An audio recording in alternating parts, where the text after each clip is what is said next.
A trip to the hospital. I have to get my tonsils out. I'm not really happy about it, but I'm tired of being sick and having sore throats. I have to go to the hospital 2 hours before my surgery. My mother will go with me.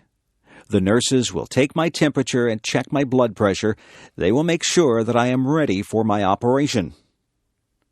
I will be dressed in a white gown, and I will be wheeled down the hall to the operating room. I can't have anything to eat or drink for a long time before my surgery. My mother will walk down the hall with me. Then she will wave goodbye as they wheel me into the operating room. The doctor and the nurses will be busy in the operating room. They will be getting ready to perform my surgery. The doctor will say hello to me and tell me that he is going to put me to sleep. He will put something into my arm. He will tell me to count backwards from 10.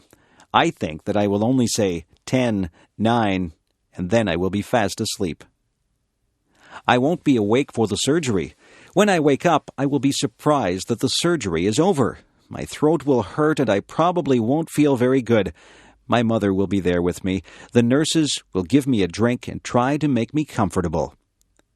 I won't be in the hospital overnight. I will go home later in the day. My parents will have to make sure that I have a lot to drink. I can't eat any hard foods or they will hurt my throat.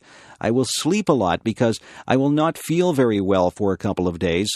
It won't take long before I recover from my surgery. Sometimes we need surgery to make us feel better. Hospitals can be a bit frightening, but the doctors and nurses are very nice, and their job is to make you better.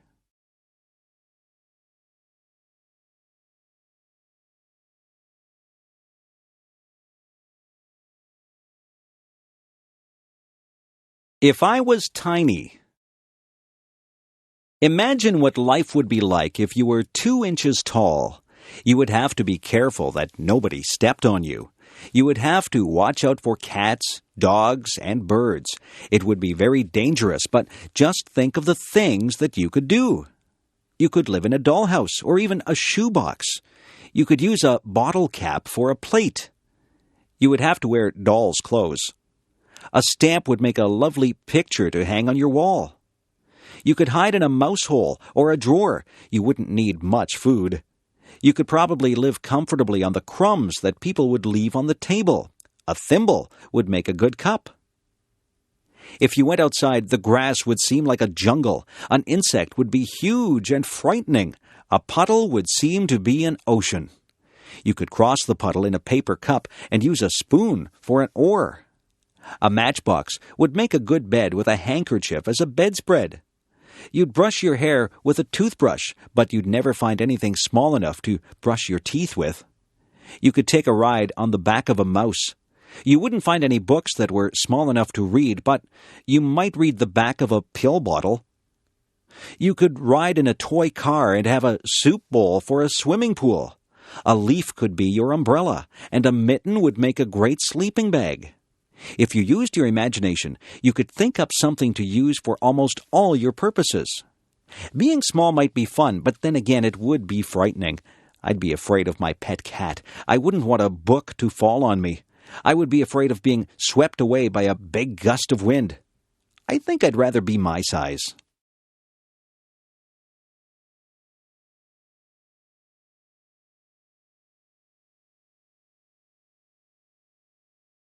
If I were a giant. If I were a giant, I wouldn't be able to fit in my house. I'd have to live in a building that had a high ceiling, but I'd probably have a hard time getting through the door. I'd have to make my own clothes, but where would I get a giant needle and thread to sew with? I couldn't ride in a car or a plane. I suppose I would just have to take giant steps to get from place to place. I would have to be very careful not to step on anybody or anything. When I talked, people would cover their ears. My voice would sound very loud to them. I wouldn't find shoes to cover my feet. I wouldn't find a knife and fork to eat my dinner with. I might have to use a rake as a fork. My dinner would be huge. What would I cook my dinner in?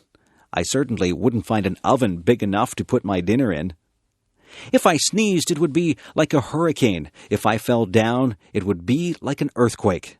I wouldn't have any friends because everyone would be too tiny for me to talk to. I think that being a giant would be very lonely. I couldn't have just one apple. I would have to have a lot of apples to fill me up. I would have to drink gallons and gallons of water to quench my thirst. I could never relax under a tree. I would be taller than all the trees. I don't think that being a giant would be fun. I won't ever make a wish to be a giant. I would rather be my height. I'm very happy the way I am.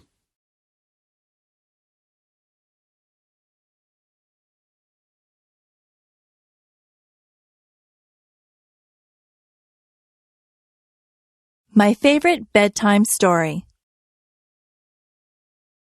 Every night when I was little, my mother would read me a bedtime story. My favorite story was Tom's Midnight Garden.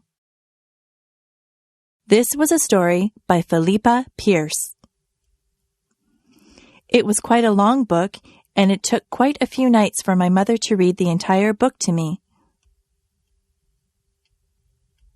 In Tom's Midnight Garden, Tom moves to the city to stay with his aunt and uncle. He is very bored at their apartment. They have no children, so Tom has nothing to do. One night, the clock strikes 13 times. Tom knows that this is impossible. A clock can only strike up to 12 times. He sneaks downstairs and goes outside. When he goes outside, there is a wonderful garden that wasn't there the day before. The next day, Tom goes outside and finds there is no garden. The garden only seems to appear at night. Every night, Tom slips out to this wonderful garden and meets some people in the garden. He meets a girl named Hattie. Hattie and Tom become very good friends in this garden. Some very strange things happen in this book. There are some coincidences that keep you guessing about what is really going on. The surprise ending is wonderful. I really enjoyed Tom's Midnight Garden, and I was very sad when my mother and I came to the end of the book. I felt that I had visited the magical garden with Tom.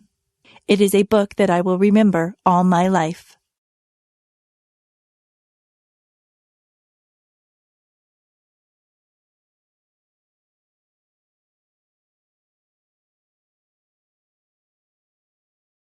Superstitions.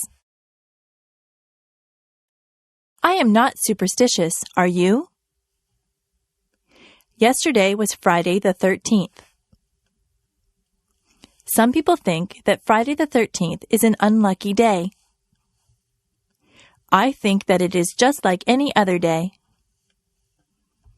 Some people believe that if a black cat crosses your path, you will have bad luck. I don't believe that either. My mother always gets upset if I open an umbrella in the house. She says that is bad luck. She is probably right about that one because an open umbrella would take up a lot of space and you might knock things over. If your left hand is itchy, you are supposed to get money. I have had an itchy left hand before, but I haven't received any money because of it. It is bad luck to walk under a ladder. That is probably true because you might knock somebody off the ladder or have a can of paint fall on top of you. If you are acting in a play, it is bad luck if someone says, "Good luck" to you. This is very confusing. You are supposed to tell an actor to break a leg. It doesn't mean that you want the actor to break his leg. It means good luck to the actor. Actors have a lot of superstitions that are very unusual. I am not superstitious. I don't believe in superstitions at all. It is just fun to learn about superstitions. Some of them are very old and have been passed down from generation to generation. I once did a project at school on superstitions. It was a very interesting topic, and I got a good mark for it.